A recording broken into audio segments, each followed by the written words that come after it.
My crappy brother-in-law flipped at my wife and told her to get over her best friend's death because he was honest. Now he is being shunned by the whole family. I am married to the love of my life, Kay. We met when we were 17. She was out and proud whilst I was still in the closet, so we didn't start dating until I came out at 21. We got married in 2019 and have an adopted 4-year-old son, Jack. This comes in relevant in a minute. My sister Sarah has a long-term boyfriend, Steve, who the family cannot stand. They've been together for 8 years and the whole family has hated him from the first time we met him. He is rude, obnoxious, arrogant, and all in all a crappy human being. He's also someone who likes to claim that he is just honest, but if someone is honest back to him he flips out and sulks like a toddler. In fact, my toddler is better behaved than him. He isn't abusive to Sarah and doesn't direct these comments towards her, it's just the rest of us. He's actually a good partner to her and treats her well, which is his one redeeming quality. My dad and Kay hate him the most and will do anything to avoid him at family gatherings. Kay usually just ignores him and brushes off anything he says to her as she doesn't like conflict. However, there have been a few occasions that she has said something back, but it's usually said in a joking manner which amuses my dad to no end. My mom is a peacekeeper and will do anything to avoid drama, so she just changes the topic whenever he starts, but she and my grandparents all hate him just as much as the rest of us. Sarah is the only one who doesn't hate him.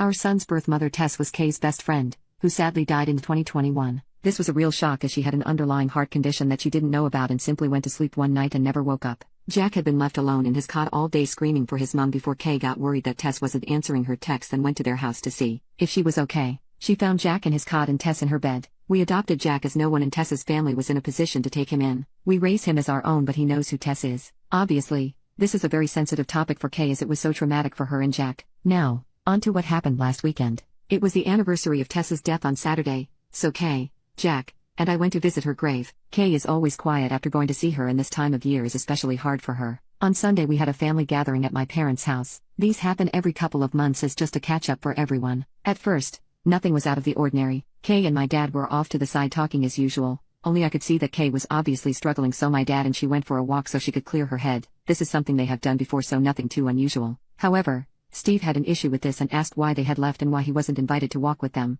I explained that Tess and Kay just needed a minute. This wasn't good enough for Steve though, and he said she should have gotten over it by now. At this, my granddad, who is naturally a very quiet guy, said that his best friend had died over 20 years ago and he still had days where he missed him so much it hurt. You don't just get over something like that. Steve shut at that. Kay and my dad got back and she was in a much better mood. We all sat down at the table for our late lunch and started chatting. Everything was fine at first until Steve started trying to butt into Kay's conversation with my granddad. When it was obvious that they weren't going to include him, he very loudly stated, "This is bullshit. She's getting all the attention of everyone because her friend died 3 fucking years ago. Get over it for fuck's sake, we're all sick of hearing about it." The whole table went silent and I took one look at Kay and knew she was about to go off on Steve. Only it didn't happen the way I thought. Rather than exploding at him, she looked at him very calmly and said that she and Granddad weren't talking about Tess. They were making plans to take him to the Christmas markets, but if you want to be a dick then no problem. She then went on to say to him that everyone in the family hates him because he's a toxic, narcissistic fuckwad. Whenever he can't come to a family gathering the whole family is much happier. That there is a reason he has no friends and that his own family can't stand to be around him. That reason is that he's rotten from the inside out and that Tess may have only been on this planet for 32 years, but she made a bigger impact on people than he would if he lived until he was 150. That her funeral was rammed with people because she was so loved, whereas he'd be lucky if anyone other than Sarah was at his. After that,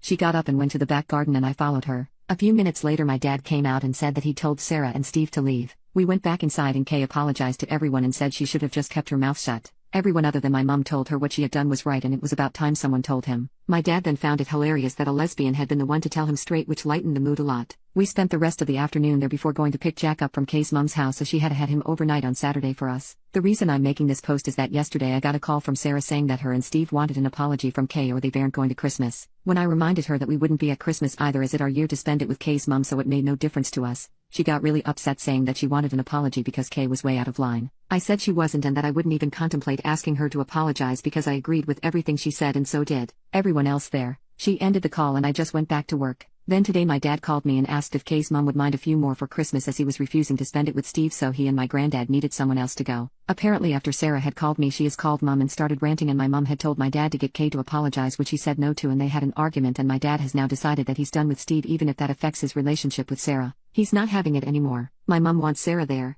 and she won't go without Steve, so my dad is going somewhere else and my granddad agreed with him. I text Kay's mom and she said they were welcome, so now my mom is furious and saying that my dad and Kay are ripping the family apart. So basically this has turned into a poop show. Kay has said she will apologize if I want her to, just to keep the peace, but I've told her no way. Everything she said was true. I just don't know where to go from here, and the people in my life all hate Steve that much that Kay could have physically attacked him and they would all still think she is in the right. Update: 8 days later.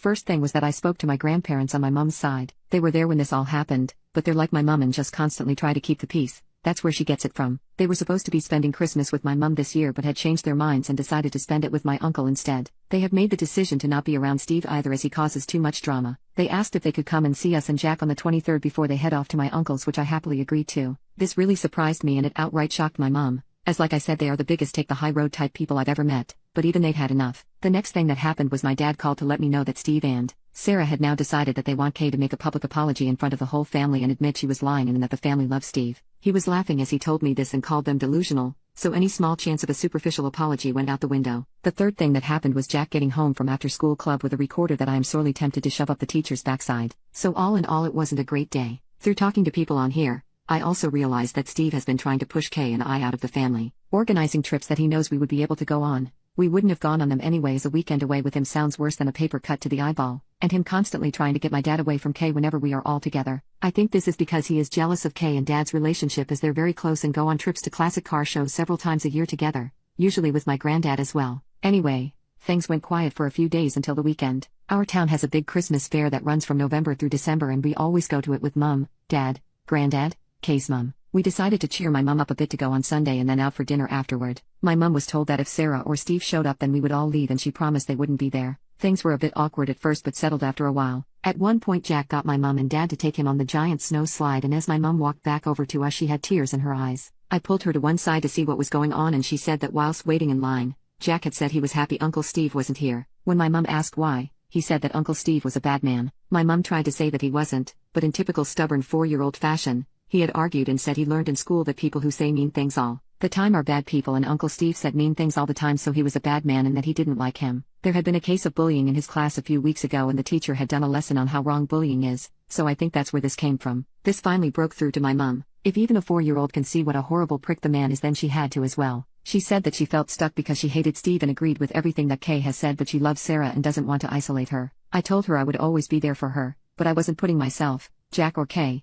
through being around Steve again and she needed to think about what she wanted. Not what I want or Dad or Kay or Jack or her parents or Sarah or Steve, but what she wants. She went quiet and then said that Kay's mom had told her she was welcome at hers for Christmas if she wanted to and that she could decide on Christmas Day if she wanted. Kay's mom would save her a plate. We went back to the group and a little while later I saw Mom and Kay's mom having a deep discussion while walking behind us. Neither will say what they talked about, but Mom seemed a bit happier after their talk. They have also been talking since. Yesterday my mom told me that she will be coming to Kay's mom's for Christmas and they've been talking about going shopping together next week. When Mom told Sarah after calling me, Sarah predictably lost her mind and said that Mom was choosing us over her. My mom told her she was choosing to have a good Christmas rather than being belittled and made miserable all for the sake of Steve and his so-called honesty. Sarah then called me and asked if I was happy that I'd won. She then did the unforgivable and used a few homophobic slurs towards me and Kay and called Jack the bastard of a whore. I ended the call, blocked her everywhere, and then let my family know what had happened and that I never wanted to speak to her again. They're all as appalled as I am and my Ganny, Mum's mum, called Sarah and apparently told her she was dead to her as she won't have a bigot in the family. Sarah has been trying to reach out to apologize because she knows she has stepped over the unforgivable line,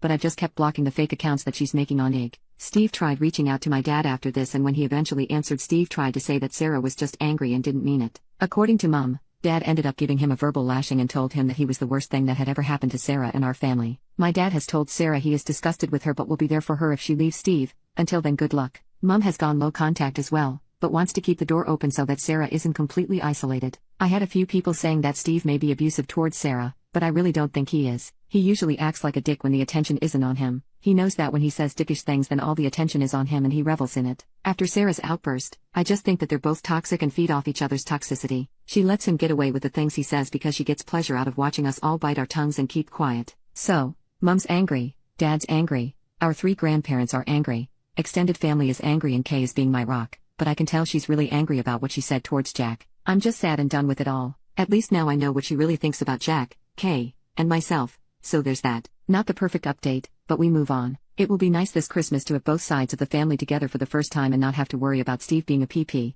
but I'm sad that is how my relationship with my sister has ended. I'm trying to get into the Christmas spirit but it's a tough one right now. The only things that make me smile are Kay and Jack being goofy idiots to cheer me up. However, the recorder can go to hell.